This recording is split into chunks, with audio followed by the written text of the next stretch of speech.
united will never be divided. Let the people united will never be defeated. The people united will never be divided. The people united will never be defeated. The people united will never be divided. Woo! Let's give it up. Come on. Why are we here? We're here for justice, right? Why are we here? Why are we here?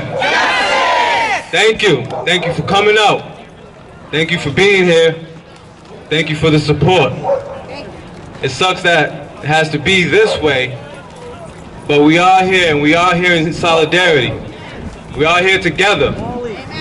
It's not sides, it's not this, it's not that, it's together. I just want to have a moment of silence for Carol. Oh, yeah. I want to have a moment of silence for Carol. If everyone could stop speaking.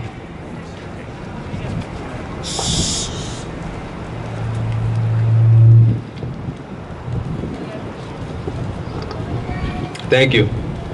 My name is Trent Manning. I am a behind-the-wall organizer at DARE. We are currently trying to get 32F thrown out, or at least changed, so this can stop happening.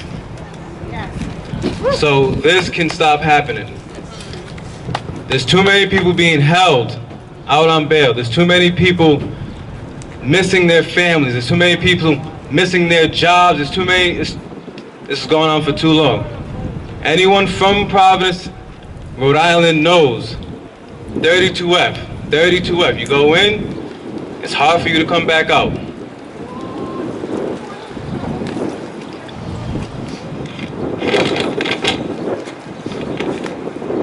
On March 28th, our community member, Carol Pona, passed away in the ACI. She was 64 years old. She was elderly. She was a grandmother, a mother, a sister, a daughter, and she was currently ill. She was being held on 32F. Probation violation, allegedly, for a crime, for a petty crime at that. She should have been released in the 10 business days, but no, she was held for 3 months. And then, to save the ACI's ass, they gave her the treatment she deserved at the very last moment. On the very last day, they decided to treat someone with the decency, treat someone with the care. It makes no sense. We're all here today because we loved Carol. We're all here today because we have loved ones. We're all here today because we've been through something like this, or we know someone that's been through something like this. And we shouldn't have. Carol was one of nearly 20,000 Rhode Islanders on probation. 20,000 Rhode Islanders on probation. Do you know what I learned in school that I've never forgot? This is the smallest state in America. 20,000 people are on probation. We have the second highest rate of people on probation in the country. 85% of Rhode Islanders accused of 32F probation violation. They walk in this building and they do not come back out. You understand? 85% of Rhode Islanders accused of 32F probation violation last year alone, which means their lives were thrown away over the mere accusation. You understand? Guilty until proven innocent. You have to fight for your innocence. You are no longer innocent until proven guilty. You're not seen as a human. until you have to prove you're a human. So that's why we're here. For all those people that have their lives been destroyed, their jobs lost, their families lost, that's why we're here. Why are we here? Justice! Why are we here? Justice! We're calling on the legislators to pass Bail on 32, a bill written by us, the people impacted.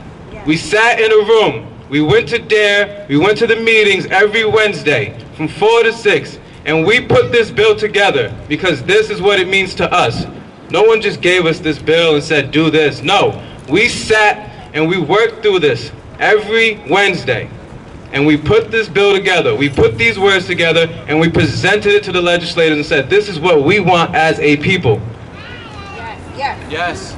Yes. Yes. This bill will require that the courts grant bail to people on probation pending a probation violation here. Yes. For that, in layman's terms, basically, you get violated before you're proven guilty. How are you being, it makes no sense. Probation violation. You have to be proven of the crime to violate your probation. Right. Exactly. Right. It makes no sense. No more automatic incarceration for 10 plus business days. No more forced plea deals. Yes. None. None. No more. None. No more. No more. So for our first speaker, we have Whoopi. Lifelong friend of Carol.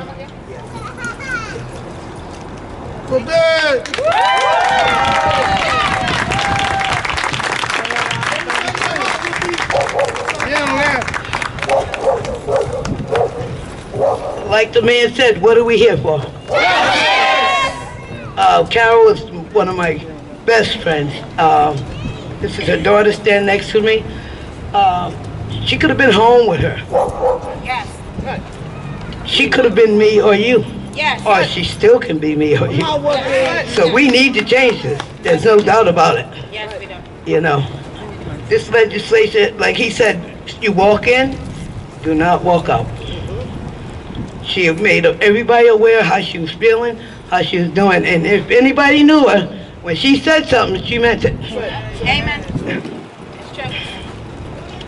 I really didn't know what I was gonna say, but I know this has got to stop. Yes. Because these are families that suffered, losing everything they got, and some of them are proven innocent after all that. Yes. Yes. Do we get anything back? No. No. You can't get time back. No. No time. So for the young ones coming up, and for the people that's still here, we need to change this now. We have to save them. We have to save them now. So I don't care if we don't get it this first time, we're gonna be here every time until they hear us. We're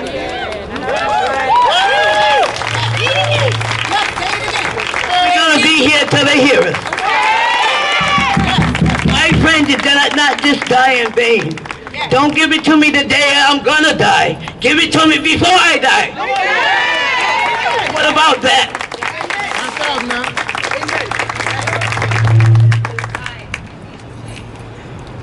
Change is good. I didn't know that, but right now, the way the world is going, change is good. Yes, it is. I don't like to say that they are prejudiced about this law because they'll hold you, me, and anybody else. But when a person say they're sick, they're sick. Okay, she deserved to go to the hospital. She deserved to be heard. Because 32F can hold you, the people can't hear you, it's got to change.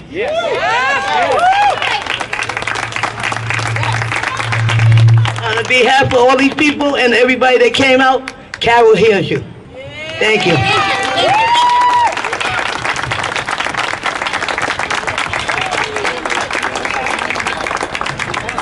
All right, let's give it up for Whoopi one more time. All right, next up, we're going to have Tikwa. Hi, for you that don't know me, I'm Carol's oldest daughter, Tikwa Pona.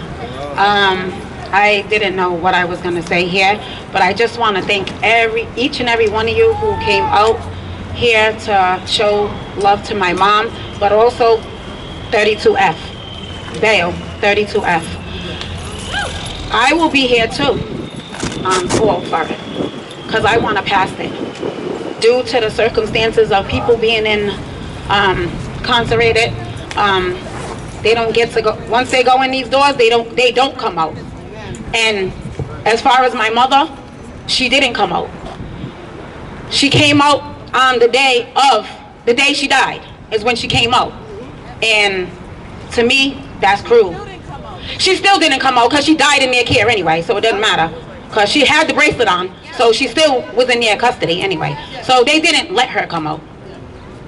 So I'm just numb from this. I honestly don't know where to begin because I'm lost. But I do want to fight for this 32F. I want to fight. I want everyone, each and every one of us to fight. And if I can, I will get more and more people to fight because I want to fight. I'm a fighter and I'm going to fight. So with that being said, I love you, Mom. The visual is beautiful. You guys are all beautiful. Thank you guys. And yeah, we gotta fight. Fight for the 32F.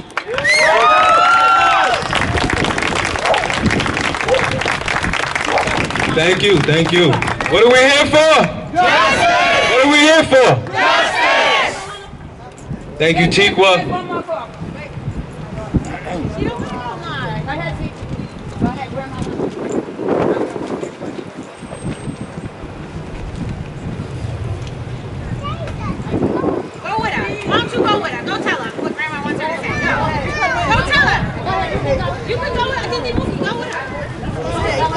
All right, let's give it up.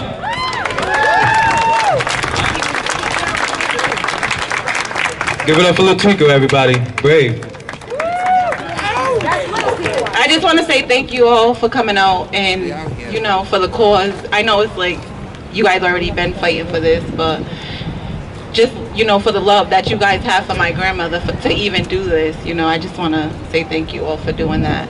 And you guys, well, if you guys all know my grandmother, you guys know she always said, I love you. Like, she always loved everybody, like, no matter what.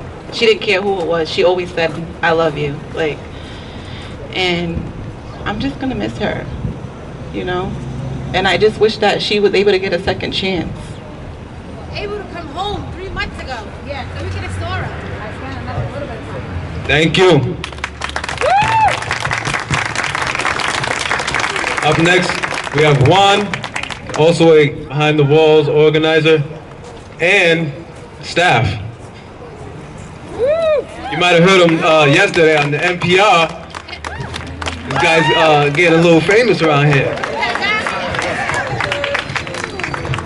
Thank you. I'm thankful everybody for being out here. This is very important. People are dying, as you can see. But I'm gonna read a letter from somebody incarcerated right now. All right, let me stop. Dear, thank you for everything you guys do for us in here. Sometimes it feels like we're all alone. I can say for certain you made my holidays and everybody around mine's holidays better, because as soon as I received your letter, I passed it around so everyone could read it, appreciate, and hopefully send a helpful testimony in regard to 32F.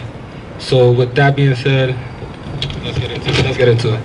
I, as well as countless others, believe that the 32F is a complete miscarriage of justice. It is nearly a guarantee that you are going to eventually serve time in prison, and it is weaponized to force a plea deal. It allows for pre-trial detention on any new charges you've been accused of without any grounds of or reason for months, even years at times. Basically, the principle of innocence until proven guilty does not allow for a homeless denial of bail. You can actually be found guilty and sentenced on a so-called violation before the new case is even legitimized. Conventionally, they tend to offer wrap-up deals, which essentially the new charge with the so-called violation, in that as much sentence and a lot of people could take the deal rather than go through all the trouble and handicap of trying to prove your innocence from prison. Interestingly though, when one does get out all the way and is found not guilty of their new charges or get them dismissed, they overturn or drop the so-called violation, which begs the question, why even sentence them on it or present them as a violator at all? The 32F makes it extremely difficult for people and families of these people who have re-entered into the community and are on the right track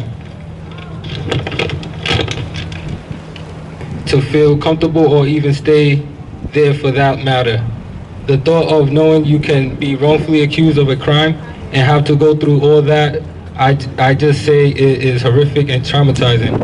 You can complete 9 years and 364 days of a 10-year probation period, and on the final day, be arrested, presented as a violator, and given the entire 10 years to serve, as if the 9 years and 365 days didn't even matter. My point is, please put an end to this injustice. Thank you.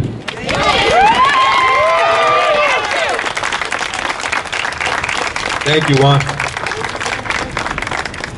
At this time, if everybody could text this number, if you have a phone, take a picture, if you are able to go on Instagram, Facebook, share, like, subscribe. Definitely, this is very important piece.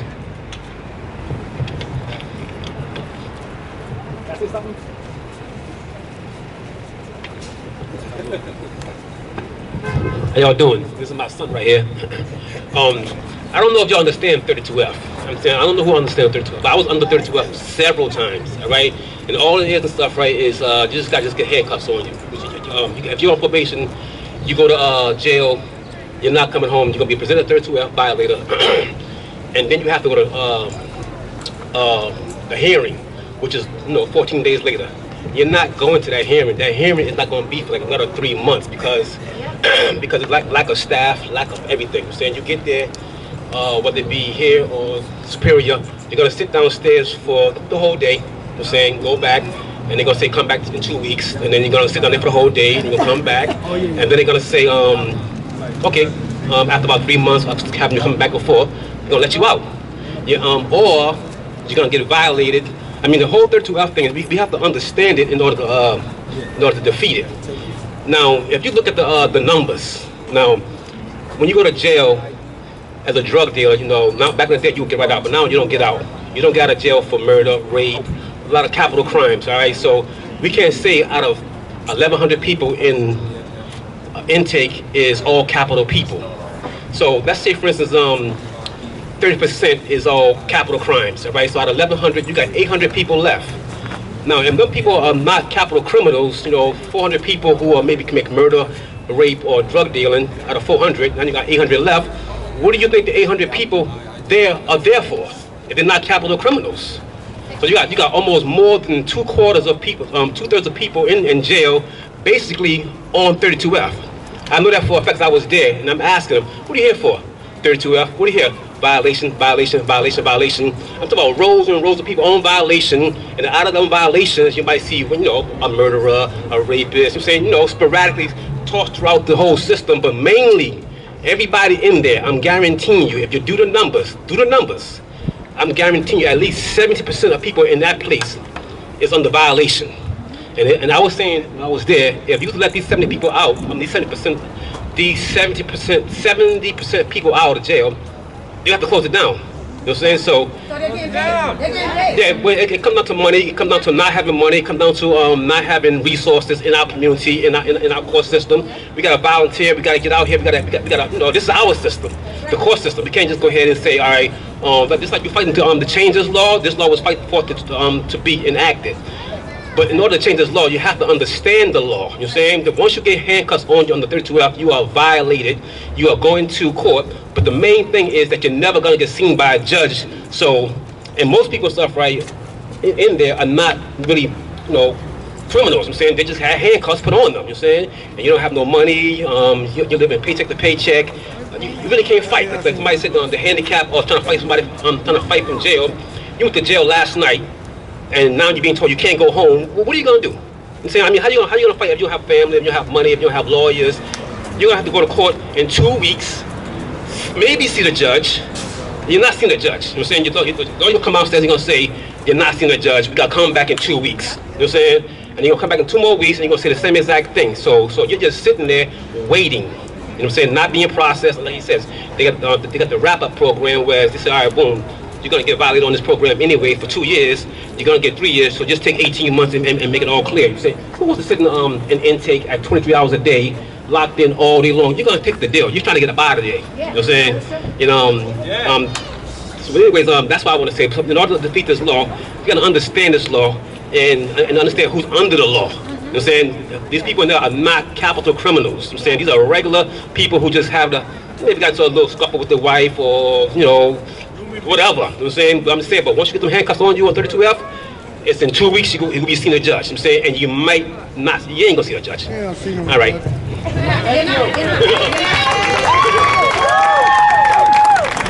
Thank you. What are we here for? What are we here for? What are we here for? If everyone take out your phone one more time, text this number. I text it. Text this number. Text this number. No spaces. Do we have to put the comments where it says real? Because I texted, they didn't text back. So do we have to put the quotations or no? Yeah. Okay. Cause so you're gonna get a text back eventually that's gonna notify you when it's time to testify for this bill. When this bill finally gets put in the House, you're gonna get a text and we're gonna need you to show up and testify. And we have next Anna Cruz, aka Judy, one of our community leaders, has an important message. Hi everybody. I've been in this community for 32 years fighting for people's rights on my own, and DARE, and Paris from Progress. It's a while. Let me tell you a little story that I'm going through right now. This guy, he is always homeless because of his record, and his name is Carlos Jr. Lopez. Right now he's in the hospital, in jail. He has a mental problem and health problems. And I find all the time, all these guys I deal with a lot are homeless because nobody listens, so they come over to me. I'm a good listener and they trust me. So I haven't heard this guy for a while. I went into the prison to find out if he was arrested. They say yes. So I go in and I say, could I have his ID number?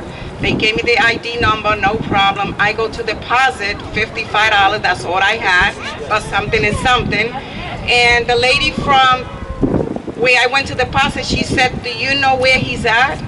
I said, yeah, intake. She says, yes, intake, but where? And I'm like, what do you mean? She says, go back there and find out, where is he? And that ring the bell right away. I said, something is wrong. So I go back in there and I says, could you tell me where Carlos Lopez is right now? He says, what do you mean? He's here. And I says, yes, here where? He's in the sick bed. This guy, he has mental problem. He got charged with 2 things. He forgot his court date. He has mental problem. He's homeless. The judge knows this. All the guards know him. So why you keep on bringing this man in just because he forgot his court date? And I said, okay, those are the charges, yes. I called right there. I was so lucky that his doctor was right there. And I spoke to the doctor and I said, oh, he said, I can't tell you anything because I don't have permission. And I said, could you please go and tell him to sign to release to talk to me? So he did. He called me. The doctor called me and says, he's not only one, there's plenty of sick people in here. And there's nothing anybody. I said, don't these people have family members? He says some don't. It's up to us as a community to become united. It's very important to come united. They don't like when we are united, but we are united. Look at you guys right here, okay? We gotta stop listening here and put all our words together. And that pen, put that pen to work, okay? Not to fight, no, to put a pen to write. That's the most important thing we could do. Write, document. Go out, let your friends know what's going on behind the walls. It's very important to fight for that. Remember, he got arrested. He went in and says to a police officer, "Oh, I heard you're looking for me." They came over my house looking for him. So I went out in the street and said, "You gotta turn yourself in, come to me so I could take you to court so I could explain to the judge your problem." His mental issue don't think right. So he went to a police car and said, "I have a warrant for my arrest. Are you looking for me?" And they felt so bad. The same officer who arrested him felt bad. They took him to the hospital. He lasted in the hospital like 2 weeks. That's how sick he was. They put him in the hospital. From there, they took him to jail. Where he's at now? Still in the hospital. Should he be there? No. He has mental issue, like I told his doctor. He belongs in a nursery home or somewhere that people will care for him. I'm down to take care for him. I'm going to pay a private lawyer to get him out of there. He did 23 years, and the guy was innocent. Carlos Lopez Jr. He's well known in Cranston Street, like a homeless. He always clean up the street. He's like, he likes to work, but he can't. His mind don't let him. All right, guys, I'm gonna leave you. Remember, united means everything, okay? Thank you. Very important. Can't let them keep policing us. Can't let them keep doing this to our people.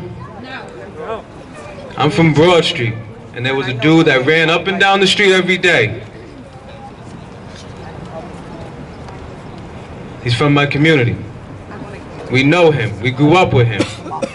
Then once someone comes in from another neighborhood and decides this person is doing something wrong, who is he to decide that? Who is he to decide that this homeless man, that this mentally ill person is now a danger to society, to my community? Up next, we have Representative Jose Batista, who is from our community and is also a sponsor of our House Bill 6199. Good afternoon, everybody. Good afternoon. I know politicians tend to take up a lot of time on the microphone, so I promise today I won't be one of those people. The first and foremost thing I want to say is thank you. I wish I could look at every single one of you in the eye and shake everybody's hand individually, but thank you. The only way we're going to get meaningful change in our system, which is what we need, is by, as some of the speakers were saying, coming together. All of us need to come together, whether your family is particularly affected or not, whether you know somebody or not. There are very serious problems here, and we need to change the rules. I want to take a moment and talk with you all about the word system. Some of you might recognize this word, and I want to tell you how I understood the power behind this word system. System is actually an acronym, and as somebody who owns a business, a law office, doing community work, I can tell you not all systems are bad. What does the word system stand for? Not officially, but the best definition I ever heard was save yourself serious time, energy, and money. If you have a business, if you run a nonprofit or an organization, you do not have the time every single day to stop and make decisions. You need to create systems in order to help you. Sadly, our society works the same way. And those of us who've studied history in this country understand that there have been systems from the very beginning, whether you want to think about the 1800s, the 1700s, sadly all the way back to 1619, which is the first date on record that slaves arrived in this country. We have always had systems. You've heard of them as law and order. You've heard of them as rules. You've heard of them as legislation. We've had systems. The question is, what are our systems accomplishing? For a long time in our country, it was openly transparent that our systems were meant to keep certain people down. If you look at the history of this country, the vast majority of it was either slavery up until the 1860s, and then after that, Jim Crow for another 100 years. And so for those who believe that the 1964 Civil Rights Act was the solution to everything, or ending slavery was the solution to everything, I've got a completely different story for you. Those things still exist today. The capital, the prison capital of the world is not only the United States of America, the quote-unquote land of the free, but the state of Louisiana in particular. Did anybody know that the largest prison complex in the United States is in Louisiana? Does anybody know what it's known as? Angola. Does anybody know why? Because that literal prison, the literal building, the literal land was once a plantation that imported slaves from Angola. Literally to this day, the connection is palpable. You can see it. And so the sad reality is, why we're here today is, this is not about individuals. I know a lot of times, I'm an attorney, I've worked in this building for the past 10 years, I started as a public defender. In 1 year, I represented over 2,000 people. It is impossible. And so I saw firsthand judges, okay, you're held without bail, you're held without bail, held without bail. That's what we're here to do. We're here to tell the stories of the people in our community. We're here to tell the stories about why and how our criminal justice system doesn't work. And for anyone who's going to try to distract us from this conversation and say and accuse us of name calling, accuse us of bomb throwing, accuse us of labeling people, that's not what we're doing. We're calling out the system. Sadly, there are many wonderful people who work in this building behind me. Clerks, officers, judges, prosecutors, defense attorneys, wonderful people, the best people. But what happens, their hands are tied.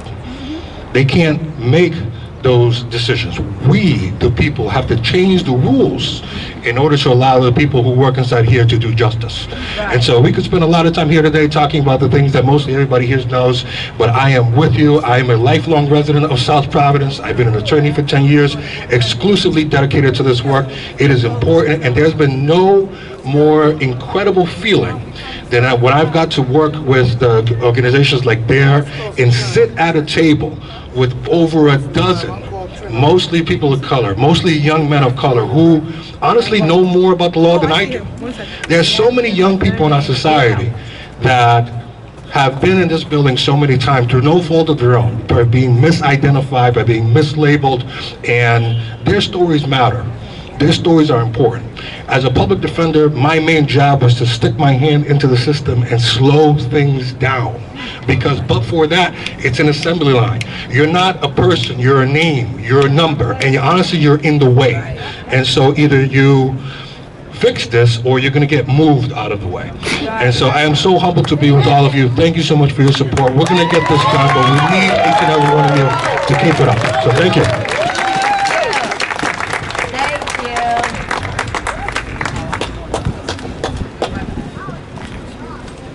Trent,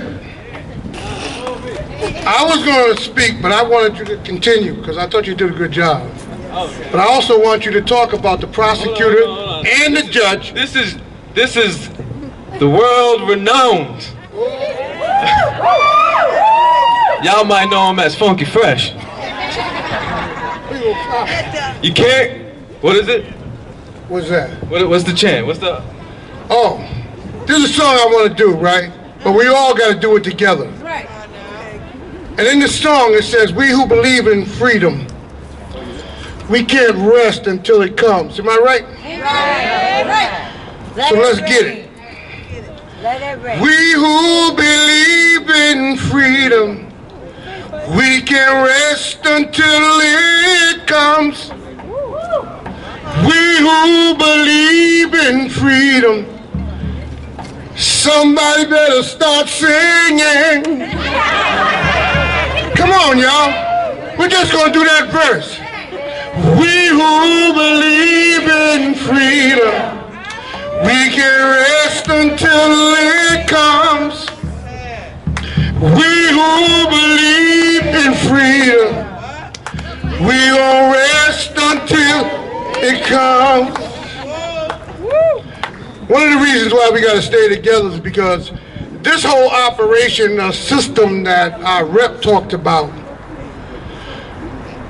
the judge and the prosecutor are in cahoots on this deal. Yes, they are.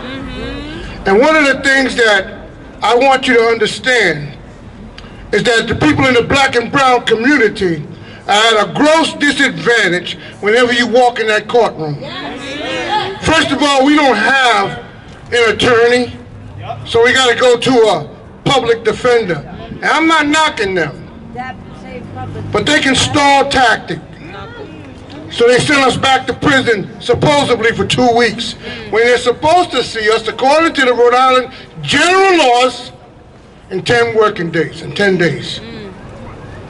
And they do this until we got 3, 4, 5 months incarcerated.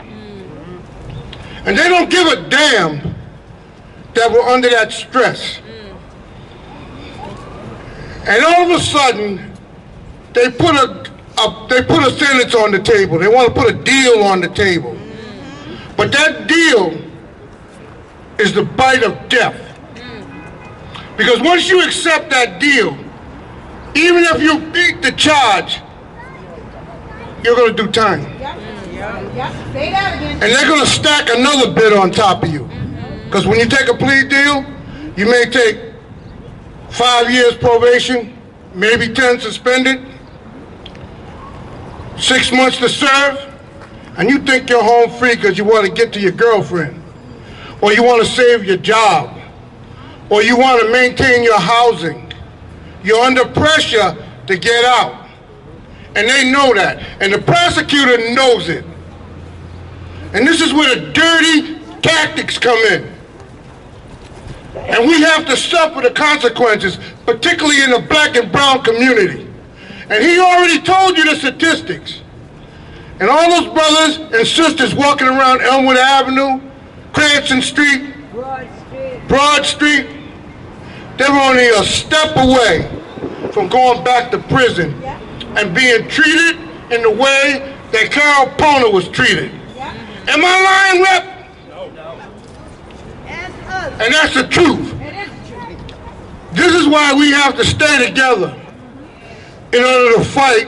I call it a demonic force. I don't know what you want to call it. I'm going to call it the demonic force too. Because if you walk in there, you're not coming back out. You're not. And this 32F is designed to lock you up. And they know it. And the judge, my God, I thought he had some sort of moral compass where he would say, maybe we ought to give this guy a shot or give him bail. It's not happening. So he's morally wrong, the prosecutor is morally wrong, and they don't give a damn about the black and brown community. They get paid for it. And that's who it is. And based on the statistics that we talked about last night, it's a shame. It's a shame. And they fight against us getting bail on 32. They're going to be at the State House while we testify. They're going to have them testify first. And maybe we get a chance to testify at 1 o'clock in the morning, when everybody else is tired and they're not listening to us. That's another dirty tactic. So we better go there before them. Our reps need to complain about the way they operate those hearings. Gotta be there early. Whether we're there early or not, I'm going to tell you something. Speak last, don't matter. Whoever's running that committee is probably going to make us wait. I was there on reforms, solitary confinement. I didn't get to testify until 1 o'clock in the morning. This is the kind of crap that I as a member of this community cannot accept. Can't accept it. And when people say we need to stay together and we need to mount an offense, that's exactly what we need to do. And that's why I say, we who believe in freedom, we can rest until it comes. We who believe in freedom, we won't rest until it comes. Thank y'all for your time. One more time. We who believe in freedom, we can rest until it comes. Come on with them drums. We who believe in freedom, we will rest until it comes. Oh, believe in freedom, we can rest until it comes. We who believe in freedom, we will rest until it comes. God bless y'all. Continue to pray for each and every one of you, that our God takes care of you, because I know you're hurting because of your families. So I pray that he'll heal your broken heart, and that he'll fill you with his precious spirit, and that in times when you feel weak and alone, he'll wrap his loving arms around you. And I pray for that, because people in this community need God's peace, which is the peace that surpasses all understanding. So may God continue to richly bless you. And hold on not only to that, but hold on to your freedom and fight for those that you love. God bless you.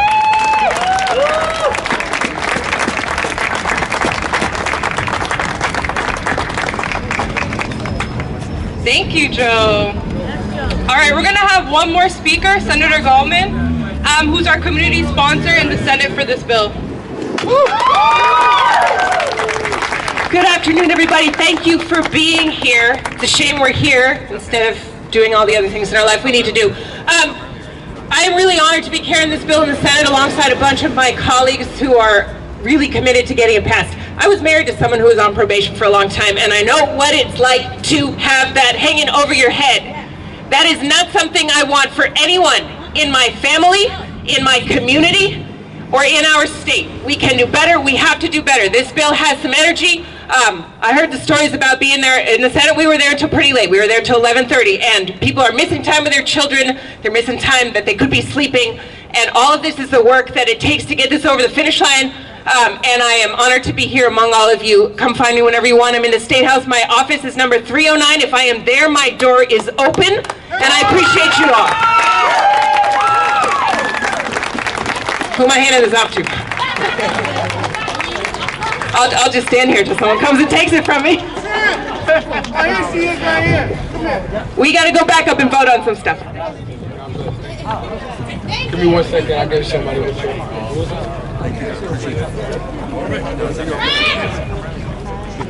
Jose, can you grab Miss Carol for me? What's that? We got Melody.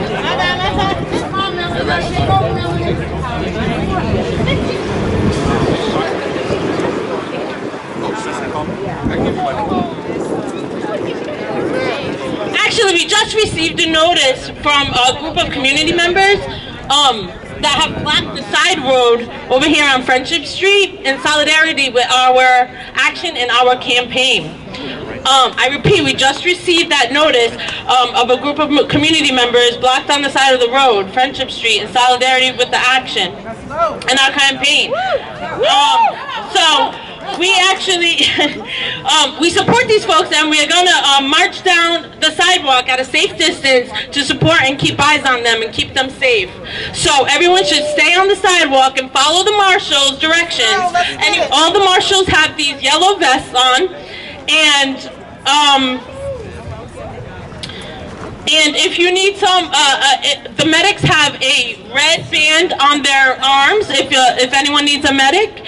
And everyone should stay on the sidewalk again and follow the marshal's directions for our collective safety. Do not escalate. We have people here on parole, probation, with records, undocumented folks. If you get heated or fight with the cops or bystanders or otherwise lose control of yourself, you'll be putting everyone in danger. So, say that again?